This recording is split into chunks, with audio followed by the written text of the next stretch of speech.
j'ai été déménageur donc pendant plusieurs mois et je me rappelle que j'avais un déménagement à faire avec un collègue qui s'appelait Michel. Alors, Michel, c'est un mec, il avait à peu près de 50 ans et ça faisait 30 ans qu'il était déménageur. Et donc on avait un déménagement à faire donc de Dijon à Annecy. Il faut savoir que le métier de déménageur, il est quand même assez injuste pour les mecs qui conduisent, parce que les mecs qui conduisent le camion, ils ont un double métier, c'est-à-dire qu'ils sont conducteurs poids lourds plus déménageurs. Et franchement, ils sont payés un peu plus, mais c'est toujours pas un truc de fou, t'imagines bien. Donc on discute un peu sur la route. Il faut savoir d'ailleurs que c'est dans les camions, que ce soit pour le déménagement, pour le bâtiment, c'est là que j'ai eu les discussions les plus profondes sur la vie, c'est là que j'ai le plus appris sur la vie en général, vraiment, et c'est pas un putain de cliché. À l'université ou dans les grandes entreprises, bon, voilà, tu te fais chier avec les mecs, tu vois. Là, les mecs, ils te racontent des choses sincères et ils parlent avec le cœur, tu vois. C'est quand même quelque chose de très particulier. Enfin bref, on arrive donc à Annecy et Michel descend du camion et je sens que physiquement, il a 30 ans d'entreprise, quoi. Tu vois, 30 ans de déménagement, le mec, je le sens que physiquement, il est pas au top. Je lui fais ça va et tout. Il me fait, putain, il m'a sorti une phrase de héros, je m'en rappellerai toujours. Il m'a dit, écoute, on termine le déménagement et je me plaindrai après. Je fais, waouh, putain, Michel, t'es un grand, hein. Franchement.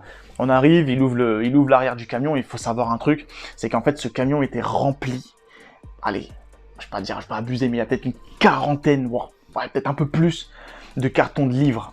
Il faut savoir que dans le déménagement, le carton de livres, je pense que c'est le truc, c'est la pute du déménagement. Parce que c'est des cartons qui sont tout petits, on les met pas dans des grands cartons, c'est des cartons qui sont tout petits, mais qui pèsent, franchement qui pèsent lourd. Très honnêtement, hein, je préfère de loin porter un piano ou un frigo, ou un coffre-fort, parce que physiquement on sait que c'est lourd. Le carton de livres, c'est un truc de pute. Et en gros, donc on avait une cinquantaine de cartons, et il fallait les monter au grenier avec Michel, on était que deux. Et là je vois Michel, physiquement il est pas au top.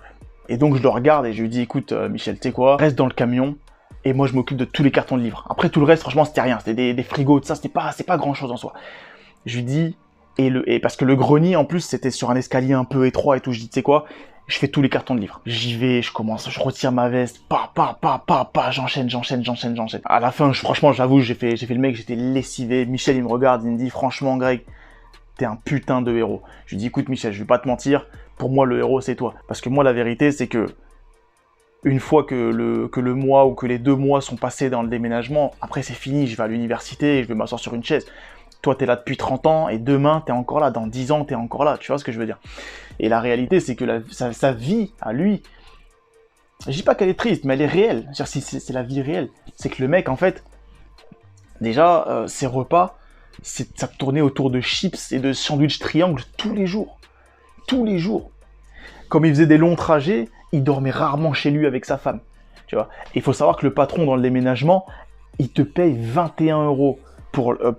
Nous, ils nous payaient 21 euros par nuit pour dormir à l'hôtel. À 21 euros, t'as à peine l'hôtel de passe, la Formule 1, tu vois. Et la stratégie de la plupart des déménageurs, c'est de se dire, on dort pas à l'hôtel, comme ça on économise ces 21 euros. C'est-à-dire que j'ai vu des mecs de 40, 50 ans, 60 ans, dormir dans leur camion, parfois à l'arrière du camion, pour justement ne pas dépenser ces 21 euros. Et rajoute à ça que l'entreprise, pour le coup, moi, elle avait été reprise par le fils du patron. C'était un petit branleur de 25 ans qui sortait d'une école de commerce et qui leur parlait mal à ces mecs-là, qui pour moi sont les héros de la nation. J'ai vu des mecs tomber dans l'alcool, parce que la misère sociale, c'est pas le racisme ou je ne sais quelle connerie, c'est réel. Ça te met une boule au ventre. Tu vois ce que je veux te dire? T'es là, tu t'endors pas. La plupart, leurs enfants ont honte de dire ce que font leurs parents dans la vie. Quand tu vois cette misère sociale, quand tu regardes dans le camion, tu vois des mecs honnêtes, et quelle que soit leur couleur, des mecs honnêtes, quelle que soit leur couleur, dormir dans un camion et manger des sandwichs triangles comme ça, et qu'après tu regardes une interview d'un rappeur, un rappeur qui aujourd'hui roule en Rolls-Royce, tu vois. J'en veux pas de rouler en Rolls-Royce, peut-être qu'il a travaillé pour ça d'ailleurs, mais le mec roule en Rolls.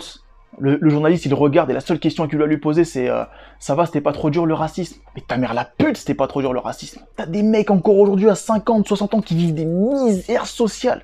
L'autre, il est là en Rolls-Royce, on lui demande ça va, c'était pas trop dur le racisme. Mais qu'est-ce qu'on s'en bat les couilles? Quand tu vis ces choses-là et quand tu vois ces mecs-là dormir dans leur camion, qu'ils soient blancs, jaunes, noirs, arabes, musulmans, tout ce que tu veux. Et cette misère sociale, en fait, elle ne choisit pas les gens en fonction de leur couleur, en fonction de leur origine, en fonction de leur religion, de leur sexualité. Elle touche vraiment tout le monde. Et que derrière, t'entends que oui, l'homme blanc est privilégié de je ne sais quoi. Mais quoi, j'ai qu'une question à poser. Où est le privilège, enculé?